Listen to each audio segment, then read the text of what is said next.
Wa basyarat lan ngekei bebungah sapa al-jinnu kelompok jin. Bi idlali zamanihi kelawan wis mancing zaman jin. Mesti jin sudah merasa final karena sesuatu yang dinantikan sudah datang. Wantu hikat lan dadi rusak. Apa al-kahanatu sistem perdukunan. Dados riyen dukun saged ngakses berita langit mergo wonten bocoran saking jin. Tapi sakwise Nabi lahir, semua akses ke langit ditutup. Ya semua akses ke langit apa? Ditutup. Terus nak jin kepengen nyadap informasi langit diantem kalian bintang apa? Kalian bintang. Di sini waqifdum apa sebutnya rujumal lisyayatin apa? Bintang-bintang itu membalang apa? Setan. Ya, terutama sakwise lahir Kanjeng Nabi Muhammad sallallahu alaihi wasallam. Terus riyen tapi ana hikmahe mulane pangeran nak gawe kabeh ana hikmah. Terus riyen niku jin niku kerja sama kalian dukun. Dukun niku wong paling kena dipercaya riyen. Eling-eling dukun itu dulu orang yang paling bisa dipercaya karena dekne entuk bocoran saka jin sing iso ngakses napa langit. Diriyen lane wong iku ora oleh gedeng dukun teman-teman wis ben ono sing dukun wae wis dadi. So nyai kangelan wis napa dukun. Mergo Allah gawe dukun niku dhisik ya ana hikmahe. Umpama ora ana dukun niku ora ana bocoran ape ana nabi lahir ning napa? Akhir zaman. Ya kalau terangno wis sithik. Terus riyen sedherenge Kanjeng Nabi lahir niku dukun-dukun niku orang yang paling bisa dipercaya. Mergi saged akses langit lewat perewangan apa? Jin. Jin iso delok ning langit. Nak ning Lauh Mahfuz iku suatu saat ana wong sing jenenge Muhammad. Wonge lahirane Mekah ngene. Sehingga zaman itu informasi tentang Nabi itu transparan baik dari pendeta kaya Rohibu Bukhaira maupun dari perdukunan. Dia pun ngoten pangeran kersane. Akhirnya Bani Hashim niku mboten pati dagang. Mulane marat-marat. Bani Abdi Samsin niku tetap dagang. Mergo ngerti nak Muhammad iku ora lahir lewat mereka. Eleng-eleng ya wae Muhammad bin Abdullah bin Abdul Muthalib bin Hashim. Hashim didulur jenenge Abdi Samsin. Abdi Samsin iki sak turunane termasuk Muayyah, nggih. Muawiyah nggih niku bin Abi Sufyan bin Harb nggih bin Umayyah bin Abdi Samsin. Niku ngerti nak turunan Nabi ora bakal ning ndekne, mulane tetep nek mati dagang. Sementara Bani Hashim padahal Muhammad bin Abdullah bin Abdul Muthalib bin Hashim. Hashim itu mbah keempat sangka Nabi. Niku pun ngerti tenan nak sampean putune iku bakal dadi nabi. Makanya dorawani lunga. Jadi Hashim wedi kok jangan-jangan era aku. Engko Abdul Muthalib yo wedi jangan-jangan era aku. Abdullah yo wedi jangan-jangan sehingga do tengok-tengok ning Mekah.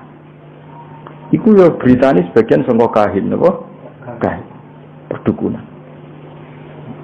Jadi akhirnya mengenai Imam Bukhari itu dikritik ketika istidlal itu mengambil dalil bahwa kesaksian kenabiannya Nabi itu sebagian diomong nama dukun. Hazza itu dukun kahin. Jadi Imam Bukhari menulis di Dalailun Nubuwah, beliau dengan fasihnya ngendikan ketika Abi Sufyan datang ke Heraklius, beliau datang ke Palestina, tentang pemerintahan Romawi.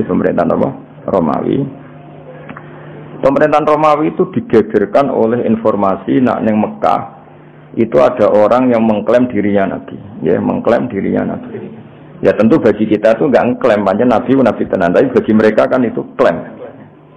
Singkat cerita sudah dengar detail kalau ada orang bernama Muhammad dari suku Quraisy memaklumatkan diri kalau dia seorang Nabi. Singkat cerita Heraklius kalau dalam kitab-kitab Heraklius itu tidak punya informasi detail. Suatu saat Abi Sufyan itu mampir ke sana karena mitra dagang. Kita tahu Abi Sufyan itu presiden Mekah, loh. Presiden Mekah tentu sering ketemu tokoh-tokoh dunia, termasuk ketemu sini Heraklius.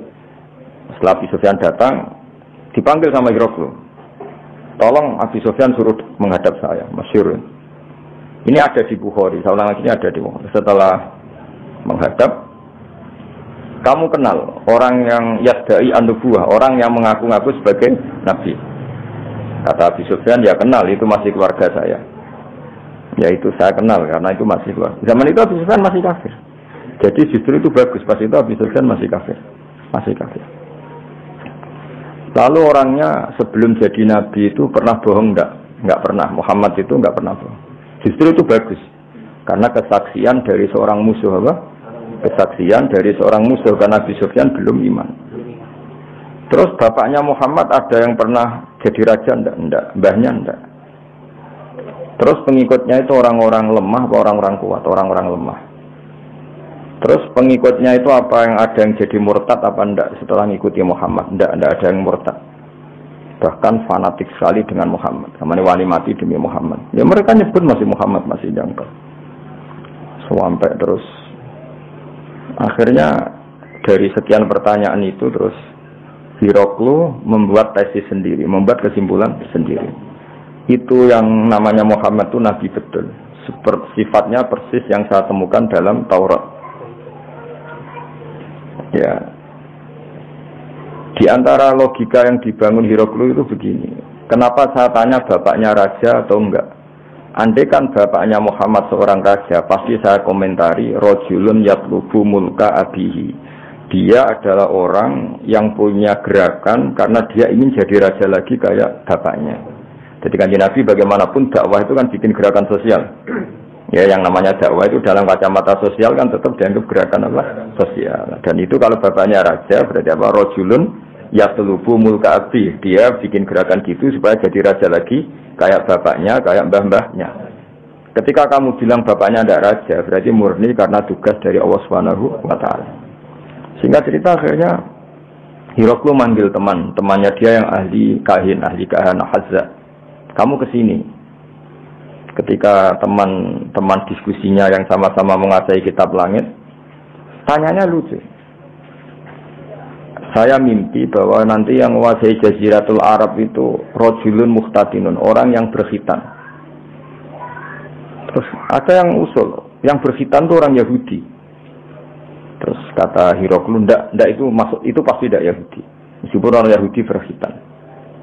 Terus ketika ada cerita Innal Arab yahtatinun, orang Arab itu berkhitan. Jadi orang Arab meskipun sebelum ada Islam itu sudah berkhitan karena masih punya sisa-sisa Ibrahim, milati Ibrahim. Waktu Hiroklu iman saat itu dia komentar, kalau saya ketemu Muhammad, latat jasamtu ilah. Dan saya kalau ketemu dia, wala ghusal tu qodamahib, pasti menah dak wajahi sikile tak umbah. Niku dari sinten Hiroklu. Itu juga berdasar kahana. Sehingga Imam Bukhari itu dikritik ketika bagaimana mungkin beliau menceritakan dalailun nubuwah kemudian menyitir omongane ahlul kahana. Nah tentu terus Imam Bukhari dibela sekian ulama, termasuk pembelaan semua ulama adalah zaman itu kahana masih orisinil. Zaman itu kahana masih orisinil dan orang memang mencari-cari Muhammad juga berdasar kahana. Jadi kamane nubuwatu Muhammad iku arafahal fasik wal fajir was soleh wat toleh, bahwa kenabian Muhammad adalah pendeta yang ngerti kaya Ibu Bukhairah, paham ya? Wong Yahudi yo ngerti, dukun nggih ngerti. Saking populernya berita itu di langit, dan langit zaman itu bisa diakses jin. Jin terus menginformasikan kepada kahana. Paham ya dari pendona.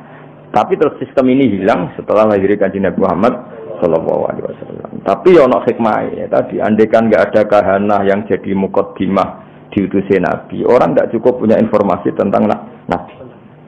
Ya, terus ribet loh, misalnya Nabi maklumatkan aku Nabi ku apa? Sing untuk perintah ke Jibril lu sapa? Kan panjang.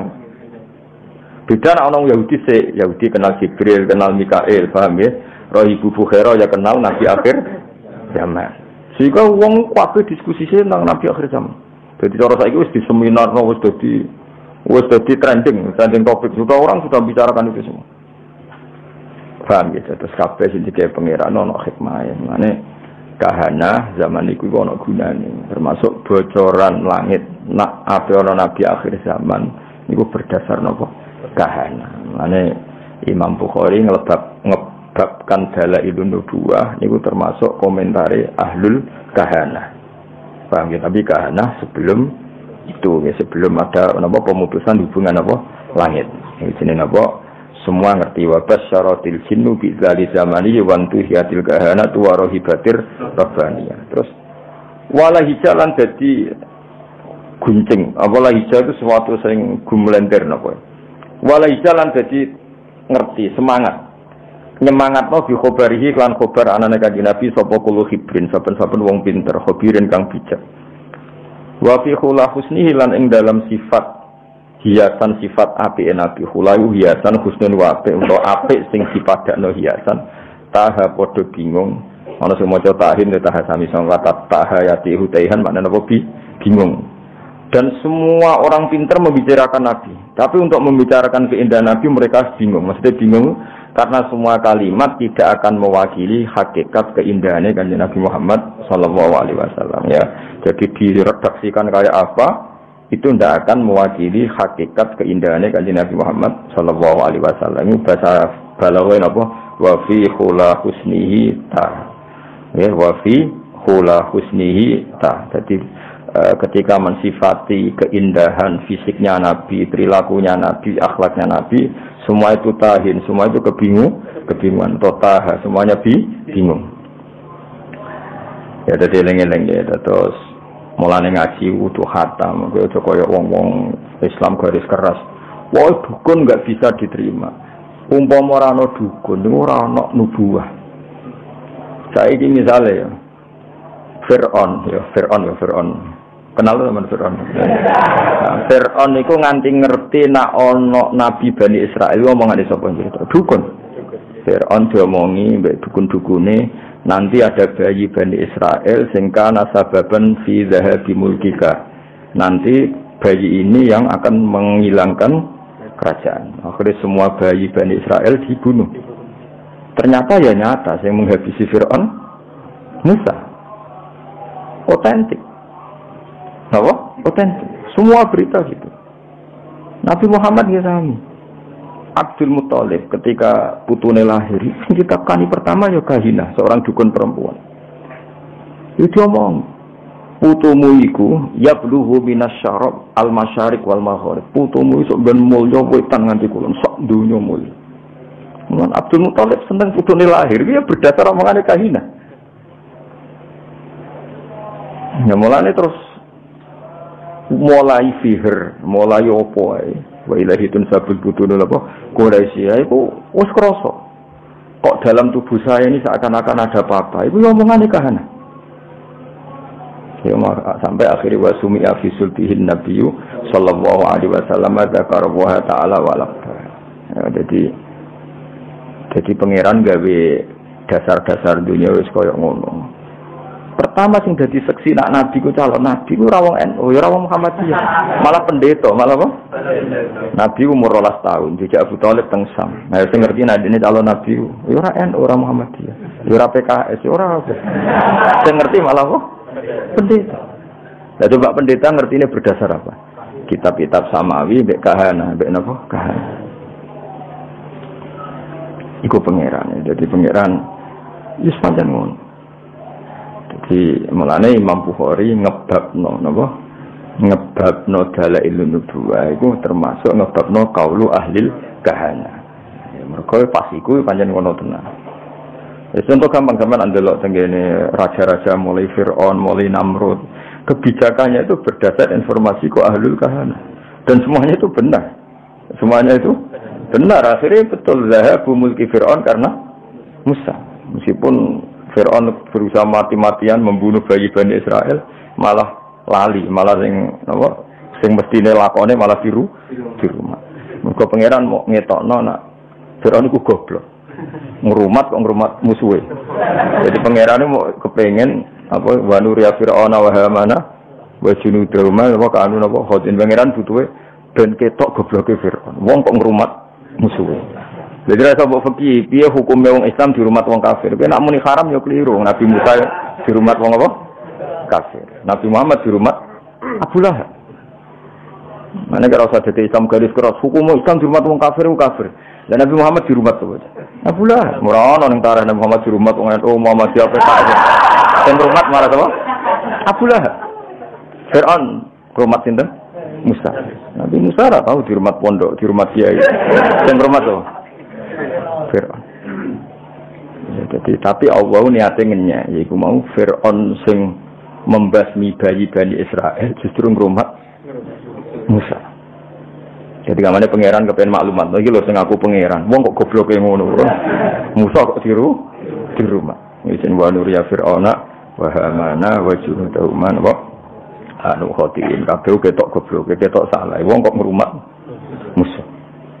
Jadi pangeran cara Jawa melehno sinten? Fir'aun. Tapi omongane kahana iku ora ana sing salah. Ya omongane kahana iku ora ana sing salah. Nipine Abu Jahal yo ora salah, nipine Abu Lahab yo ora salah. Abu Jahal roh nak kanjeng Nabi iku yo roh den. Masyhur dadi Abu Jahal Abu Lahab do ngipi. Iku sumben niku kowe nak mara Madinah melawan Muhammad kowe mati, mulane rasa berangkat. Iya do ngipi. Mulane akhirnya itu dorawani perang Badar dorawani. Sing marewani mergo diprovokasi. Diprovokasi kancane. Lho kira melok perang, mau jebule ke wandu. Wah akhirnya terus wani orang. Ya akhirnya mati tenan. Kanjeng Nabi ketok Nabi ku sebagian ya omongan Abu Jahal. Abu Jahal wong religius, makanya Abu Jahal kok wong religius. Jenenge Abdul Hakam, jeneng Abu Jahal napa? Bapak dari kebajikan niku jenenge Abu Jahal. Jadi wong Arab nak ngundang Abu Jahal apa? Abdul Hak. Kuwi ku pintere ra karo njur cerdas. Sanging cerdasnya Abu Jahal sesuk ape berangkat ning perang Badar, sesuk ape berangkat ning perang Badar ku ya ta'allaqu bi astaril Ka'bah. Dekne nyekal iki Ka'bah ning Multazam.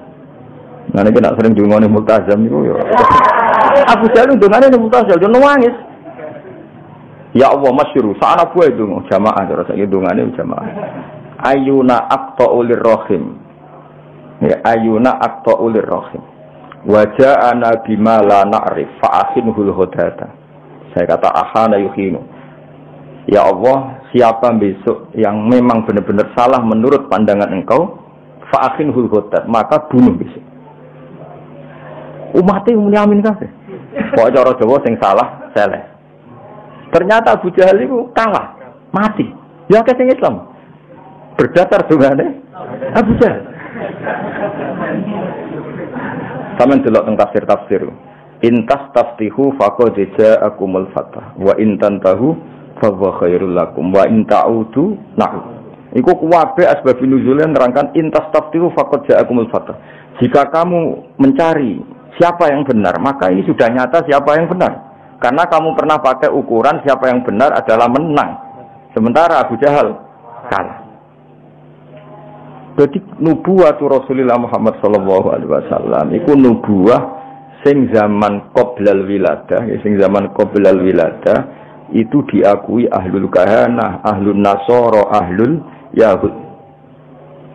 Terus awal zaman wong Yahudi ora kena dipercaya. Iku rak saiki. Dhisik kena dipercaya. Quran dhewe percaya. Iku disebut alladzina atainahumul kitaba ya'rifunahu kama ya'rifuna abna'ahum. Wong Yahudi wong Nasrani ku kenal Muhammad sedetail mereka kenal anak mereka sendiri. Mane wong Yahudi diceritakno Quran wa kanu min qablu yastaftihuna 'alal ladzina kafaru. Dulu orang Yahudi nek ape perang iku wasilah mbek Kanjeng Nabi. Dadi wasilah gunane kuno, mane wasilah dihalal ya pantes. Mergo wasilah mbek Kanjeng diharamno yo pantes. Mergo pertama sing wasilah iku mulane saiki khilaf bena NU ambek Wahabiyah. Kok ya wasilah mulai dhisik masalah. Cuma aku mau cerita dadi mulane iku dari Ibnu Hajar Al-Asqalani zaman iku memang kahana itu bisa dibenarkan. Sehingga Imam Bukhari gawe dalil dalailun nubuwah lewat qaulu ahlil kahana. Paham ya qaulu ahlil kahana. Di zaman bayangkan ya, misalnya Nabi lahir di Cina atau Nabi lahir di Korea Utara, kan nggak ada mitos sama sekali tentang Satrio Piningit misalnya. Nabi kan bingung. Beda nak lahir teng Mekah, lahir di Palestina atau lahir di Jazirah. Orang wis geger akan datangnya Nabi akhir zaman. Meskipun geger ini digulir dukun, pendeta, para rabi Yahudi, enggak apa-apa, tapi sementing wong wis geger sih. Ana mukadimah ya, apa? Ada mukadimah. Terus sifatnya detail, maulidu bi Makkah wa hijratuhu bil Madinah wa sultanuhu bis. Detail. Islam ya. Mulane ateis itu luwih ribet.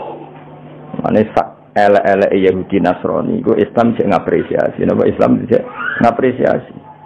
Sampai apa wa ta'amul ladzina utul kitaba khillul lakum wa ta'amukum khillul lakum. Jadi dzabaihul yahud sah. Tapi nak dzabaihul majus gak sah. Dzabaihul nasara sah. Tapi dzabaihul majusi gak sah. Tetap diregani mbek pangeran. Piye-piye Yahudi Nasrani iku pernah memberi kontribusi sejarah dalam Islam. Ya, jadi kita kudu ngaji ya, jadi terus nuruti garis pokoknya Yahudi mesti keliru. Dan Yahudi mesti keliru berarti juga keliru ketika nyifati Nabi akhir zaman. Padahal dalam hal itu mereka benar. Itu alladzina atainahumul kitaba ya'rifunahu kama ya'rifuna. Bahkan ketika Allah nyifati Nabi itu ora ono Nabi Muhammad itu ono ning ADRT NU Muhammadiyah ora ono. Sing ono iku apa? Fa'aminu billahi wa rasulihi nabiyil ummiyil ladzi yajidunahu maktuban 'indahum fit Taurati wal Injil. Ketika Allah nyifati Nabi Muhammad nabi yang mereka temukan ya, an-nabi ummi alladzi yajidunahu maktuban 'indahum fit Taurati wal Injil. Nabi yang mereka temukan, yang data-datanya mereka temukan fit Taurati wal Injil. Ya, iku pangeran ya, mulane sedurunge Nabi Muhammad lahir iku ana dominasi Yahudi Nasrani. Iku ana hikmah. Mergo terus do nunggu Nabi akhir. Masih lalu lucune para pendeta iki fanatik bukan jenengan. Jadi sing wong Yahudi mau tersaingi, sing pendeta seneng. Mulane ketika ape masuk Palestina, Yerusalem dari Ibu Bukhaira, Abu Thalib ponakan jak mulai nanti mesti dibantu orang Yahudi. Saya disebut wala tajidanna aqrabahum mawaddatan lil ladzina amanu alladzina qalu inna nasara, dan akan sangat mencintai Muhammad, mencintai orang Islam, orang-orang yang mengatasnamakan dirinya Nasrani. Buktinya roh Ibu Bukhari peduli mek keselamatan Kanjeng Nabi. Yahudi mboten. Nah, ini cara teori paling mungkin bersinergi be Islam itu Nasrani. Tapi kemudian ya itu setelah itu ada muharraf. Ada Nasrani yang sudah tidak orisinil, disebut yuharrifunal kalimah amma wadi, sudah mulai ada tahrif. Sehingga kita harus fair, ada periode tahrif, ada periode qoblat tahrif. Lah sing qoblat tahrif ini yang semuanya membicarakan lahir kanjeng Nabi Muhammad sallallahu alaihi wasallam. Ini disebut apa? Alladzina atainahumul kitaba ya'rifunahu kama ya'rifuna abna'ahum. Mereka yang saya beri kitab Taurat dan Injil mengenali Muhammad sepersis mereka mengenali